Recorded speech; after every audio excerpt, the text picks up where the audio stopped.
Good day, everyone. Firstly, I would like to say that I do not make any of these videos for the backlash of any sort to be where persons go and harass any of these groups to the point of the abuse that I'm about to mention. Henceforth, I know it won't be easy to listen to, but I think these stories are valid. I think women's stories are valid, just as valid, and at this point, even more valid than men's stories because it's been silenced for so long. When I say I nearly died at the hands of the state of the government of Trinidad and Tobago, I am not joking. This is an account of what took place within my early 20s in my life. you know I wasn't the type that any fit into any group, so I wasn't striving to be a strong independent woman, but I ended up in situations where I'll be renting on my own, going to school, studying, and working at the same time many times over. And this is just a snippet of what has occurred during one of those periods. Again, I have to reiterate that these videos are to be used as case studies. No two cases are the same, but yes, I invite you to study the cases of what has occurred to me so that we don't repeat the same mistakes again in the future. It is how we learn and grow as a society. So the title of this video is Bring Back Gentlemen in Trinidad and Tobago. That is for all groups. The Rastafarian movement is drizzled with too many women protecting their men for the worst reasons right now. For example, there are stalkers who call themselves leaders of the Rasta gangs, specifically in the East. They stalk men, women, and sometimes children. Their women in the Rastafarian group makes them feel this is okay. I must reiterate that this is not all men, but there are a few people in your movement that are making your entire movement look really bad right now. Okay? The women are making their men feel that this behavior is okay, and I presume it's because the men are lying about what they're actually doing to their women. Our culture of harassment has to stop. For me personally, I was harassed and still is sometimes by a Rasta man who convinced me to have a beer with him in broad daylight in the town of Curup about 2 years ago. A bear was all we had. After this, he started following me through the entire town of Curup whenever I would do business or commerce, just running your errands, just being a human being, going out to get food, etc. When I turned down his advances numerous times, he started spreading rumors, slandering my name about sexual acts I believe he was fantasizing about us doing in his head. Two particular moments were pivotal, and I must make it clear that all of this happened while I was fully clothed and in the streets of Curup where people were around. No one did or said anything ever to help when this was happening. The first thing was he asked me to suck his dick, and he started following me around, basically iterating and stipulating exactly what he wanted me to do. This is while I'm walking away from him, right? That was the first thing that made me very afraid because the other Rasta men and women were there and they said and did nothing. This was the leader of your people, okay? And you all know who I'm talking about. Don't play dumb. He cornered me in the street at night. This is the other time. After karaoke, I would be using karaoke to practice my craft before being hired to go on stage, which is my human right, especially when I came out with my friends, right? But he used the boys who were my ex's friends, the stalker who was spreading the rumors. He used them to do that. I had to run for my life, and this put my performing career on hold, which meant I had no way to make an income and I had to resort to the government for assistance. At this time, I was only on public assistance and making and selling art to subsidize my income to pay the bills.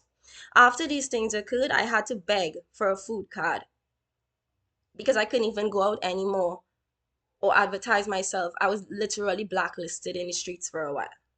When they didn't listen that I was literally starving, remember, the churches didn't care. They were linked to my ex. These are the churches at UWI and everything too. And I mention UWI because this is what they're doing to women who are trying to become professionals while they're studying. I was going to UTT, but I was renting around UWI since the apartments there are cheaper for students. Also, they claim. So the men who rent these apartments claim. I had to convince them I was crazy enough to qualify for a food stamp because during this time I was on the last year of my 2 year stint after my stroke in my apartment where I was physically disabled. They did not care about my physical disability. They said to me, the people in social welfare said, you need a mental disability to collect a food stamp in your country of Trinidad and Tobago. Okay? I'm not going to name names, but this is what happened and this is my story. And I have the right and freedom of speech to tell it. This was always about survival for me. And even when this occurred, I actually see it as a pat on the back. Since as a method actress in the making, they believed and was quick to lock me away for a while. So I don't know who won during that process. Okay, nobody won. I have never hurt myself or others during this time intentionally, but they are painting me out to be the bad guy. And instead of fixing their jacked up system, our jacked up system, even on welfare, they would either be late or give nothing at all for some months. So yes, I was starving. This is how the government of Trinidad and Tobago did not just abuse, but try to kill me. When I talk about being locked away, what they do to people in St. Anne's is worse than you can imagine. People are being raped. The nurses are cheering it on. People are being abused by the nurses. They're actually physically abusing people while drugging them up. The horrors that I've seen there, I am not going to shut up. I said I wouldn't talk about it or bring it up, but recently I had to meet someone there and I was harassed yet again. This was in Kirap now. Back to the story. I digress. Even while walking in the street with another person, I'm still being harassed, right? The police aided in this because they not only turned a blind eye when I tried making a report at all of the police stations between the east-west corridor, they were acting on a rumor my stalker ex named, we'll call him Z, had spread about me. And they believed him because we believe men more than we believe women here. Men are more credible, apparently, you know? And we don't test the men who are spreading whatever stories they want to spread. Once it sounds believable enough, we believe them, right? So my ex can be an actor as well, but first he needs to get mentally assessed because he's not safe to be around other actors and actresses. So did the people in the community. They believed as well. And the police, since my ex's father was a police, and the churches, since Mr. Z, as we call, right, that was a part of, who claimed to be Christian. So the Christians, the churches, if you get the police, the churches, right, yeah, the people in the town will follow you because the police are enforcing what the spiritualists are preaching. Up to now, none of the men from these 5 groups involved, well, it's 6, have gotten the mental help they need. That's the groups in social welfare, the police service, Mr. Z, men from social welfare, and those from the church, even pro bono lawyers. None of these lawyers helped me in any of the civil cases or criminal cases that I would have brought up to them between the East-West corridor. None. They wanted sex or money. That is not the definition of pro bono. Go look it up in the dictionary. They all enjoy the power trip and the jurisdiction to beat and abuse myself and other women and then tell our stories for us. Sounds familiar? Columbus?